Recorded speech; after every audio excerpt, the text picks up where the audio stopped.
Hello, welcome back to another video. Uh, Today I am in Richmond Park, London. Yes. So this Richmond Park was built in 17th century by the King Charles I. Originally it was named as the Deer Park, and this place was used and still used um, to protect wildlife, particularly concerning deers and stags and all those species. And there are plenty of those bugs around in this area throughout the year. When I was coming here today, I just was reading some information about this area, and they said that unfortunately the deer in this area has learned to approach humans in search of food. So you have to be careful, especially the people coming with the kids. They probably cause them harm. So if you're watching this video and you have a plan to come here, make sure you be vigilant and careful in terms of deer. They can approach you and they can harm particularly the children. This area is not very far from where I live, and it's one of my favorite park in London. Likewise, all other major parks in London like Hyde Park, Green Park, Kensington Gardens.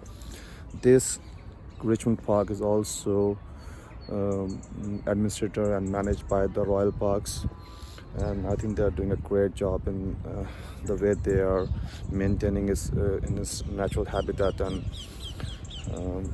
throughout the year, when you come here, they are doing a lot of efforts to make this place and keeping it in original shape, and make sure the visitors have a great time here. Oh, so today's topic I want to talk about, this a bit sensitive one, is about the mental health. um, we all suffer some sort of depression and anxiety at some stage of time in life. If you visit the World Health Orgnisation website, WHO's website, the figures are astonishing and staggering, and there's more than 800,000 people commit suicide every year. It's a huge number. So they divide into two main categories. The core reasons. The first is the terminal illness. The people who are suffering from the terminal illness, like they have some sort of disease which have no cure and they are slowly dying. They prefer to commit suicide, so they want to end their pain and they want to die in peace. So for example, the people have the stage 4 or 5 cancer, or the people who are suffering with dementia and all those severe situations. So but the second major reason is the social issues. And the social issues, they divide further, like in terms of poverty, acute poverty, where people have no money to survive, or some sort of depression and anxiety. I mean, it could be for any other reason, for domestic violence, insecurity. But let's say, for example, in Western societies, we don't have much sort of a kind of acute poverty. Like, you don't really fear that you will die of hunger or without shelter. Like if you have kids, particularly, let's say for example, the Guyana is a country in South America, has the highest number of the people who commit suicide every year. But that country is extremely poor, and the people rely on agriculture throughout the year. They have no other source or mean of income. So if there is sort of like a climate impact, like this is occurring every year now strongly from the years before, so it's rains, flooding, that impact their yields. And if the crops are not really good enough, they can't enough money. So what they can do, I mean, and most people commit suicide because they can't face their families, they got no food and stuff like that. But in the Western societies, culture is also the numbers numbers are getting higher and higher, and it's quite worrisome because uh, this I mean, first thing is you need to understand this, that it is a normal thing to suffer some sort of depression, anxiety at some stage of time. It could be career related, it could be personal issues, domestic life, love life, children, could be anything. Some people are extremely sensitive and emotional, and they overreact to situations and they don't know how to react and they're looking for the short solutions. But every website we talk about, or every program or every workshop you attend about the mental health issue, they focus on one thing, that talk about this.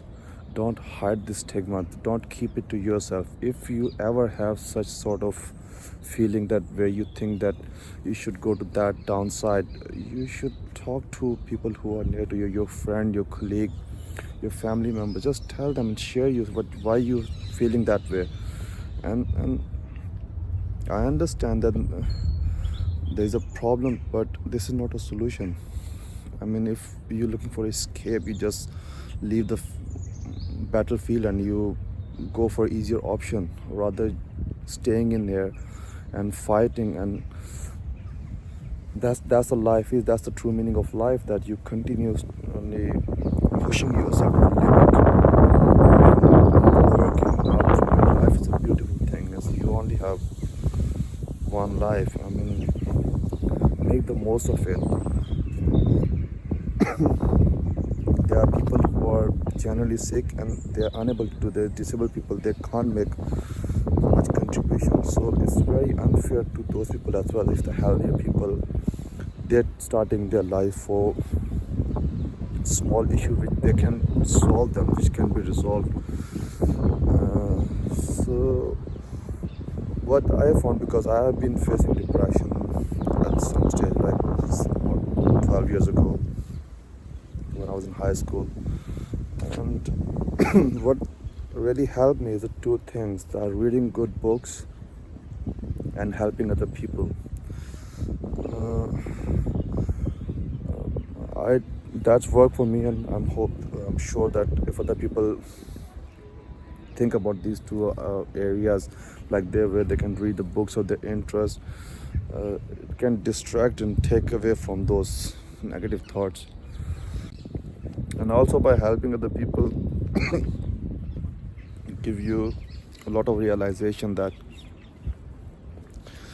your situation is not that bad. And if I can add one more thing, is that make sure you make some time for yourself and come out of the places like this and cherish the nature and beauty, and hope that helps. So do talk about this thing, and it's quite normal if you feel like this. If you ever have a feeling,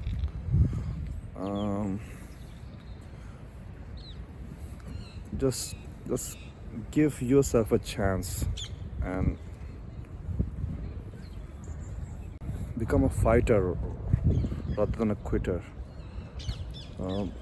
Make you aware, this is the life. Always keep challenging yourself. I mean, I understand there's things which you can't sort it out, which are out of your control, but you still can try your best. In the end of the day, give you some sort of satisfaction that you have been trying hard.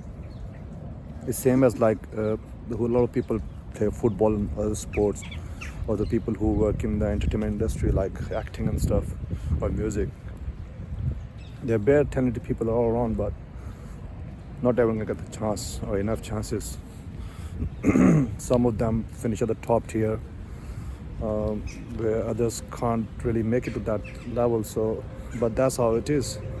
It never means you start going toward the negative side, or start thinking about the quit the whole thing. Think about the family, think about the loved one, think about the people around you. And even if you have no one around you and you're a lonely person, you still can have a huge impact about your society, the community you belong to. Associate yourself with some charitable cause or project and start giving away, start helping people, and you will see that how it will change um, your thoughts and your ideas about life. And spread this message. I mean, there's nothing wrong in it to have such thoughts, but this is wrong if you don't talk about this and keep it to yourself.